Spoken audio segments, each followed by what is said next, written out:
Morning guys, today is day 3 of working on the RB25, getting it ready to go back into the R33. So far we have pretty much everything torn down apart from the crankshaft, and also the oil pump as well. So today that's our main focus, to get those two things out. After that we're going to be cleaning up as much as we possibly can, preparing. Wow, I just turned around the corner. Look at this. This is beautiful. Wow, god damn. So yes, the rest of the day is going to pretty much include just a whole big bunch of cleaning, making sure that everything's ready to go for when we put the engine back in the car. Also get the head ready to get machined. We're going to see if we can finally get that one last exhaust stud out that's snapped inside of it. And then, yeah, and then hopefully we should be ready to start building by Thursday. So fingers crossed, that's the goal. And I just love this drive. This is my favorite ever time to drive, when it's nice and overcast and just spitting, roads are all wet. I love it. Rightio, parked up the Falcon right next to the engineless Skyline. Let's go see how the engine's going. So, you found something? Yes. Yes, something major. I was having a real good look over the set after Zach left yesterday, just having a good inspection. And I noticed that this water jacket, there's a hole where they bore up in the water jacket towards the plug, which keeps water circulating up around the plug area to keep it cool. And obviously it's just a casting fault or a boring fault, something in the manufacturing just meant this water jacket encroached really, really close to the cylinder wall. So if you look, I'll put the gasket on there. So with the gasket on there, you can see where that ring goes around, and you can see where it's left the ring on the actual head. Yep. So that actually encroaches just on that ring there. So it may not be a problem, but it's very, very close to the cylinder wall. That's it, and it could be a reason why this thing was using so much coolant. Could be, because if it was cold, if you weren't getting any much cylinder pressure in there, you probably wouldn't notice it. But once it's getting hot and getting some boost in there and actually building some proper cylinder pressure, it could be opening that up just enough, or drawing it in just enough. So today we'll weld that up. Yeah, and get that sorted. Try and weld that up, just get a little bit more material in there with the welder, and then obviously before it goes to get surfaced, so that way it'll get surfaced and everything will be... So today the whole goal is to basically get, well, that's pretty much sorted, isn't it? Yeah, pretty much. Yeah, excellent. And then this one here, just have to take out the crank, oil pump, and just all that sort of stuff. Rear main cover, and the crank come out. Then we've got to get off all of the oil squirters. Yep. And then we'll wash down the block, clean it up. I don't know, do you still want to paint it? Can't be a Zach build that. I know. I think I might do it black. I don't know, we'll see. I probably will. No worries, we'll see after we clean it up anyway, but once crank's out and that, we'll clean that up. We'll have to clean up the oil pump, remain so like start doing seals and start doing ring gap and excellent block, and we'll see how far we get. Well, I might just get stuck into unbolting stuff. Yep. Sounds good. Let's start on the oil pump. Yep, sounds good. Awesome.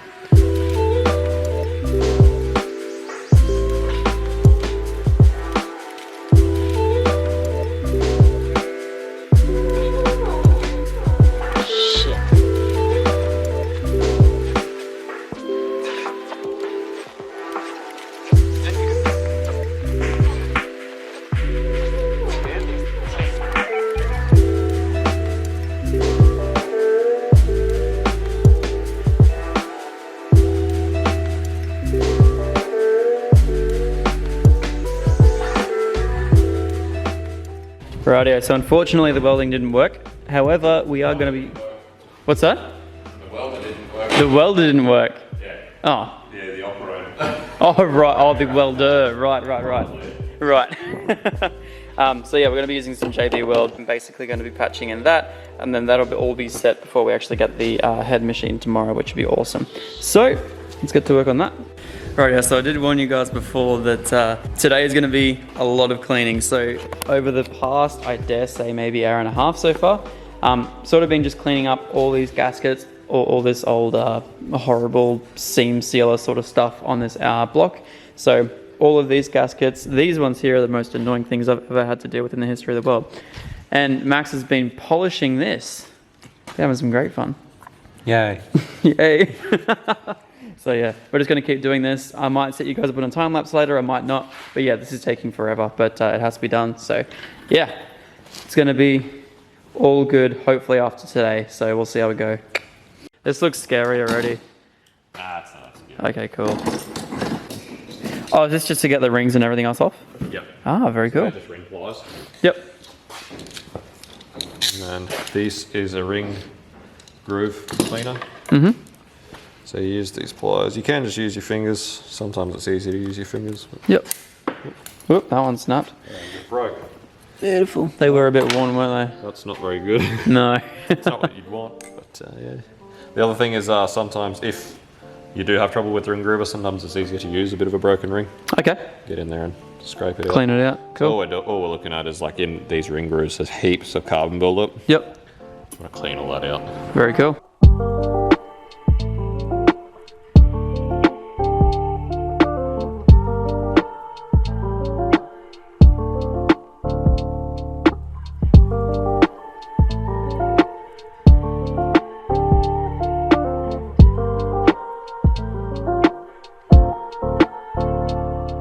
Rightio guys, so pretty much every gasket is, every gasket has now been scraped off this block right here. And what I'm going to do, I'm actually going to take this home because, I mean, it does look pretty good, most of it. However, I'm going to take it home. Just simply stuff like this, I just don't really like. And, you know, while it's out the engine, while it's out the car, I may as well just do it anyway.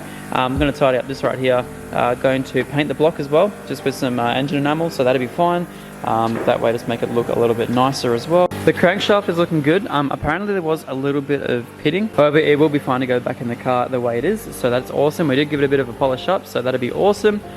We've now taken every single ring off the old pistons. So these are ready. We're just running them over the wire wheel at the moment just to get rid of all that carbon buildup that's on the top of the piston as well. So we're going to be getting rid of that. He's currently doing that over there at the moment. Yeah, and then we should be all good to go. We're just at the moment waiting for that to dry. Then we're going to machine this whole head tomorrow, and then we'll pretty much be ready to start the assembly. So we have all the parts, every single gasket we could possibly need, timing belts, the Ross kit, all the new rings, and I believe all the other rings as well are in here. Yep, so they're all in there as well. Chromatic gaskets, yeah, this whole kit is ready. We've also got the two camshafts here at the moment, every single valve. So yeah, this will be awesome and ready to go back in the engine. This is sweet. Honing stones, the hone stones on the drill. It's a pretty nifty little thing. Yes. So what you're looking to do when you're honing is just take the shine off the bore. You'll see it'll go to like a dull once it's been honed. If you look down the bore, you can see where the shininess sort of stops at the bottom. That sort of last sort of maybe 30 mil where there's no shine. Yep. That's obviously where the piston drops to. So there's not much point in trying to hone further than that. Because what you'll find is you'll actually end up hitting the hone stones on the main webbing, which you'll end up breaking the stone. Of course, yep. Do it all the time. I mean, no we don't.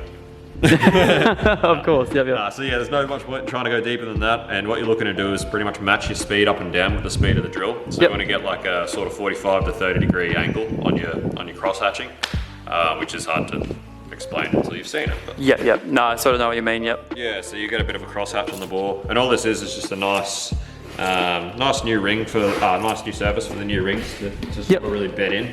Excellent.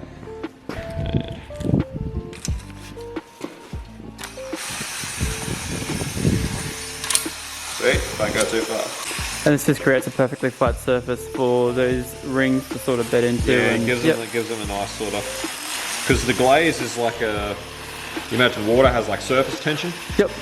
And like glassy water, it's got a lot of surface tension. It's a lot sort of harder on the surface. Where choppy water, it's got less surface tension. It's sort of the same idea as that the rings have a nice sort of surface where they can really bed in. Yeah, right.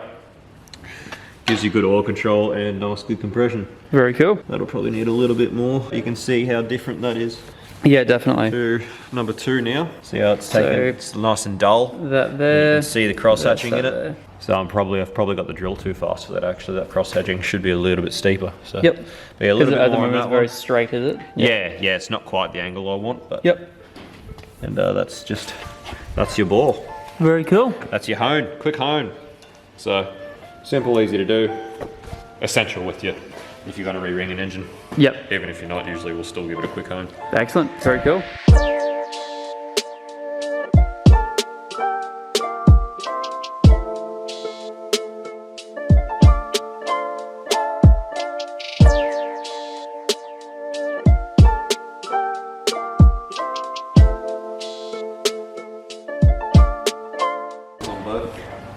Yeah, that's Rightio. That's a barrel face. All That'll been be your honed. That's your top ring. Yeah, it is top ring. Yeah, that'll be barrel faced, but yeah. Oh, it's the ring gap.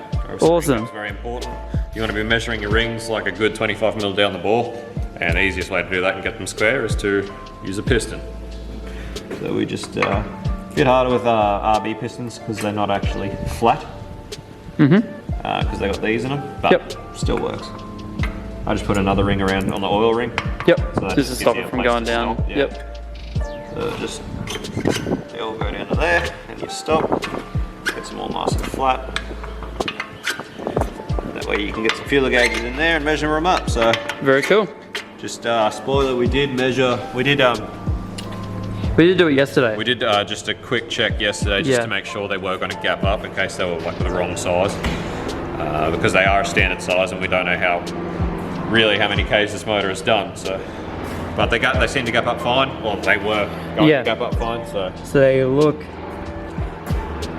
good. They look even on each cylinder. This one is a little bit closer than this one. yeah, it was like, But yeah. So I actually didn't know this, and it's probably going to seem stupid for a lot of people, but I actually didn't know that this sort of ring gap was a thing. Because what they do is because when they heat up, they expand. So that way, the only way that they can go out, of course, because they can't go out this way, they actually just close in on themselves. Because if they were perfectly touching like that, that would mean bad news, correct? yeah, when they go hot, you butt them up. There you go. Once you butt them up, they can only go out. Once they go out, they grab the ball wall, and generally you find you'll take a top off a piston Or you get or higher something. compression. No. Yeah, really high compression. Really high compression. No, so that's why that little tiny gap's there. So when the engine or when the rings get hot, they close over, and then that way they don't bind up or do anything weird. I actually didn't know that until yesterday. I'm actually learning something from you, which I knew was going to happen anyway. Literally everything from pulling out this engine has surprised me. So yeah, that's been really good. So what is an ideal ring gap? It's depending on the type of rings you're using, the type of pistons you're using, the size of your bore is, what you're actually using the engine for. There's a lot of different factors. For this, being stock and cast, we're looking at a factor of about 5 thou per inch of bore because it's going to be boost. You're potentially looking to go into sort of 400 horsepower in the near future, so a little bit generous on that. So we're looking at it's an 86 or 87 mil bore, can't remember. Either 86 or 87. 86 mil bore. So that's 3.5 inches. So 3.5 times 5, you're looking at sort of that 17, 18 thou. Right, yeah, there you go. For a ring gap. That's for your top ring. Generally for your second ring, we just open it up a little bit more. And then for your oil control rings, you just want to make sure you got that at least 10 thou. Yeah. Very cool. It's not as important as your compression rings, but still important to make sure there is gap for the oil control rings, otherwise you'll still have problems. Very cool. Rightio. So you're just using this handy little thingamajig? Yeah, these are feeler gauges. Yep. Yeah, to put that into perspective, like one thou is 1/40th of a millimeter. Right. So that's, you're talking like... You'd think it'd be thousands. Thousands, sorry, wouldn't you? Thousands. Thousandths of an inch is thou. Can't say that word for some reason. Very cool. Yeah, thousandths of an inch. So one thousandth of an inch is 1/40th of a millimeter. Right, okay. It's tiny. Right. This is so satisfying. So hopefully Thursday, Friday, one of those 2 days, engine will be getting assembled. Alright, so you guys are going to be super keen for the next few videos, I can guarantee that. We're painting stuff again, believe it or not. So we're going to be painting this right here, which is my RB25 block, and I have some other bits in there which we're going to be painting just to make the engine bay look a little bit nicer, which is going to be sweet. It's going to be interesting. Alright guys, so we're currently heading back home from On-Song Performance. I know today was a pretty quiet one. We did a lot of cleaning. Basically my job today was to get rid of all of the old gasket material pretty much off the sump, off the block, off literally everything. So yeah, it's a long day. However, we are going home a little bit earlier today. I left at about 3:30, which is awesome. So that way I can go spend some time with Sarah tonight. And then, yeah, we're going to be back up there either Thursday or Friday, ready for the assembly process. So in that time, I have to go collect a few things from Brisbane. We have to get a new clutch and everything else as well, so we're going to be getting all that. I've actually got a really good price for a clutch as well, which is going to be sick. So, yeah. Anyway, guys, let's head back to Brisbane and I'll pick it up from there. Can we just quickly appreciate just how beautiful this road is? I love this place. I like Queensland. It's beautiful. 130. Under glows, my friend. Oh, yeah, looks like it got a bit damaged in the. No. Oh, yes. This is a nicer model than my other one. That's sick. Oh, I'm keen. Hell yeah.